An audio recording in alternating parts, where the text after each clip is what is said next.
The 2023 Grammy Awards are now in the rear view as of 2 weeks ago, and it seems like every year the treatment of rock and metal gets more frustrating. Awards only given on untelevised pre-shows, awards going to confusing recipients, and in general, the heavy music fan base growing more upset every year because nothing changes. If anything, it just gets more confusing. This video is going to look at 10 wrong Grammy wins in rock and metal. After this past year, where the best rock and metal performance categories had some interesting nominees in each category, I wanted to look back at the confusing treatment of heavy music by the Academy and Grammys. Keep in mind, it's been a mess since inception. Everything used to be lumped in together, and in the early years of best hard rock and metal performances, a single song could get a Grammy over an entire album. Also, the definition of rock has softened greatly over the years. It's a bit chaotic. Rules for the list. This is not a top 10, no ranking. I'm listing these in chronological order so it makes it a bit easier. I'm only referencing 2 award categories, best rock performance and best metal performance. This is just to help narrow things down a bit. Also, there are links to the winners of each year in the video description as well if you'd like to follow along. You know how these videos work?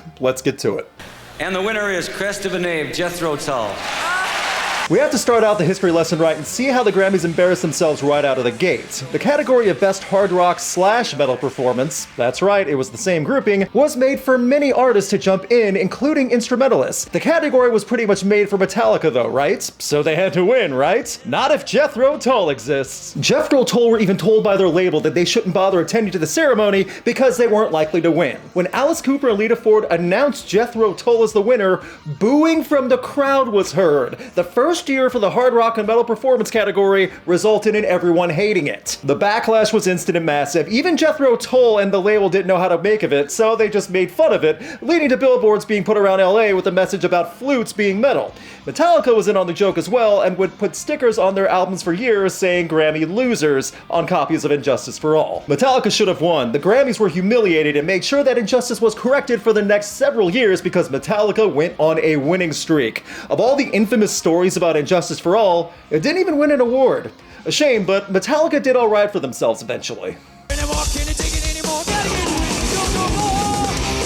Speaking of Metallica, that winning streak that went on for 3 years in the newly split Best Metal Performance category starting in 1990 trampled over many big names in heavy music. So much so that it became a bit questionable when one song from Metallica would be considered better than entire albums from other groups. The Grammys were confused about their own category comparisons. That's not great. Metallica's cover of Stone Cold Crazy in 1991 won Best Metal Performance that year. Not saying it's a bad cover, I'm saying it was wild that this Queen cover song was held in higher regard than full albums from Anthrax, Judas Priest, Megadeth, and Suicidal Tendencies. I get the Grammys were still in their apology stage to Metallica, but wow. According to the Grammys, this Queen cover was better than both Judas Priest's Painkiller album and Megadeth's Rust in Peace. That to me is mind-boggling, as those are both masterpieces not only in Judas Priest and Megadeth's discography, respectively, but just through metal in general. But Metallica did something, so give them a trophy. Again, I don't hate the cover, but saying this cover of Stone Cold Crazy is better than so many other albums that came out in 1990 is ridiculous. That was still early in the category's existence, and the Grammys would eventually straighten out criteria, but the fact that history started so poorly for heavy music at the Grammys is awful. Jump forward a few years where categories started getting a bit more in line for rock and metal performances. Rock and especially alternative was going strong in the decade. What muddied the waters of what defines rock was the wild alternative scene of the 90s. The Smashing Pumpkins dominated alternative and a big portion of rock in the 90s and were set up to win no matter what. This was several years after Melancholy, and the band was cemented in the mainstream permanently. Oddly enough, this performance did not come from a Pumpkins album, but instead the Batman and Robin soundtrack. It was the 90s. Often soundtracks were better than the films. I did a whole video about that. I don't hate the song, but this was not the best rock performance of the year, especially when you consider the other nominees, 9 Inch Nails, Rage Against the Machine, and Foo Fighters, who had strong and more iconic performances from each band. When you think the Smashing Pumpkins, you do not think the end is the beginning is the end. I feel that The Perfect Drug from 9 Inch Nails should have easily won for best rock performance in '98, which oddly enough was also from a movie soundtrack, Lost Highway. The Perfect Drug is that rare treasure from 9 Inch Nails and should have gotten more of the spotlight, not a glorified Smashing Pumpkins B-side.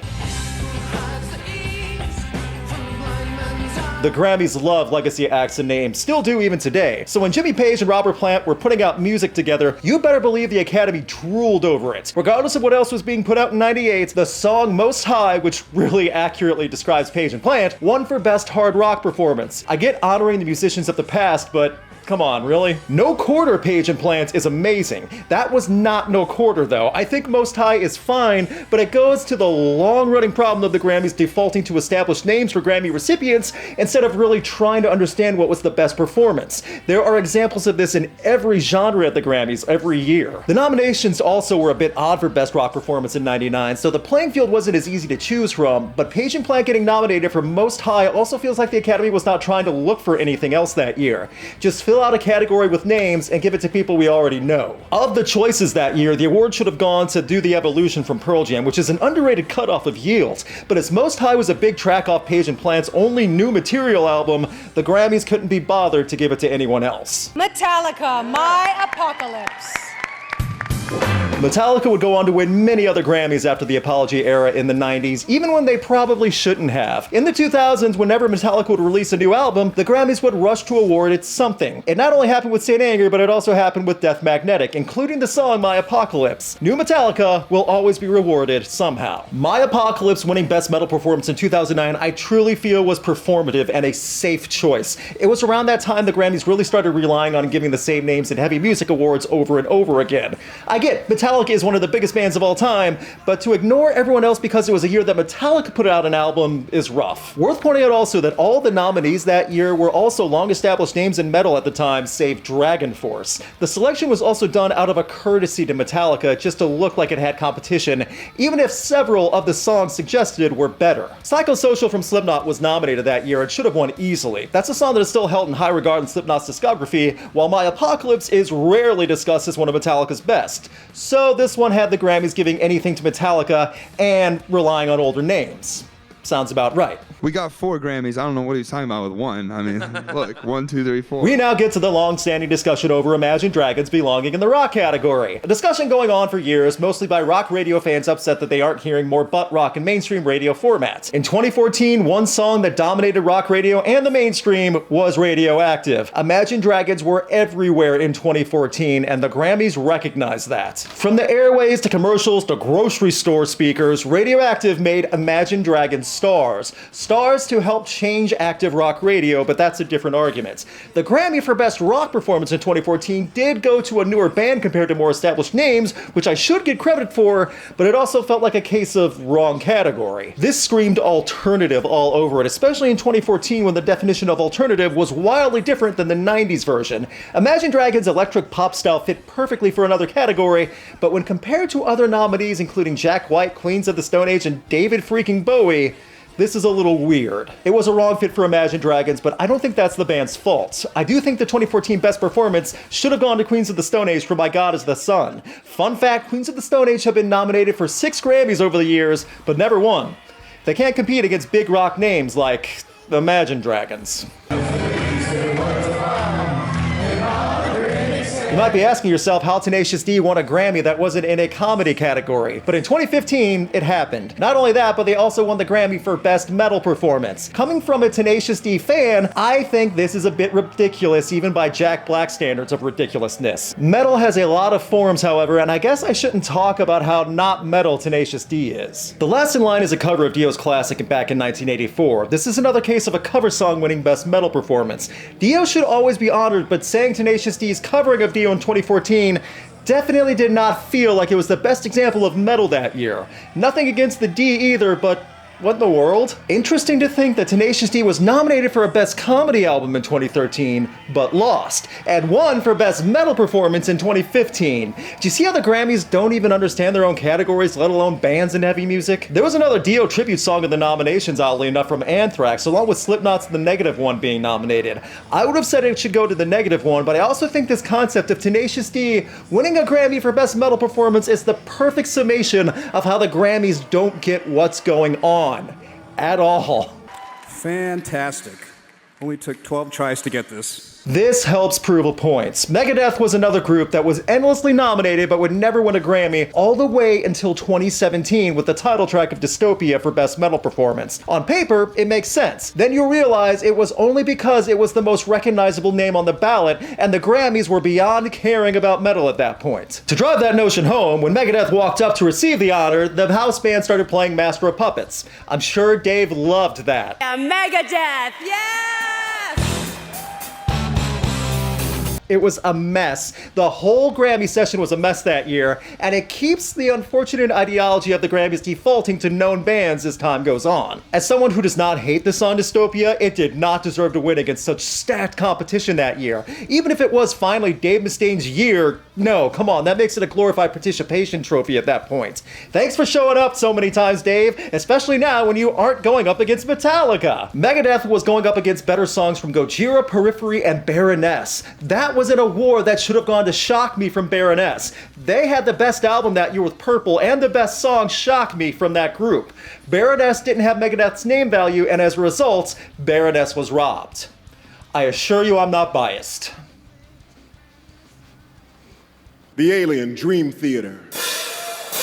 Even in recent years, the issue of awarding only the long-established names has continued in metal. Is it any wonder how younger bands can't make a name for themselves? Don't get me wrong, Dream Theater is an establishment and an important part of metal history. In 2021, Dream Theater had their 15th album come out, and their title track won the Grammy against some hard competition. I like Dream Theater. The Alien winning in 2022, that's a bit of a shock. I would argue they gave it to a familiar name, but all the nominees that year were also familiar or past Grammy winners, including Deftones, Gojira, Mastodon, and Rob Zombie. The Alien also did not have nearly as much staying power as a song or album, and I feel this was much like a situation that Megadeth had.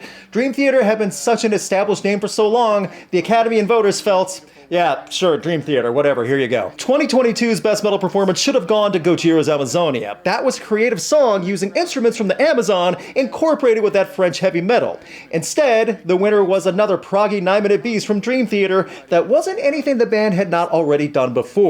Good song, but was it the best metal performance of the year over Gojira or Deftones? No. I'm sure the prog lovers are gonna hate me from now on after saying that too. It's rock and roll, man!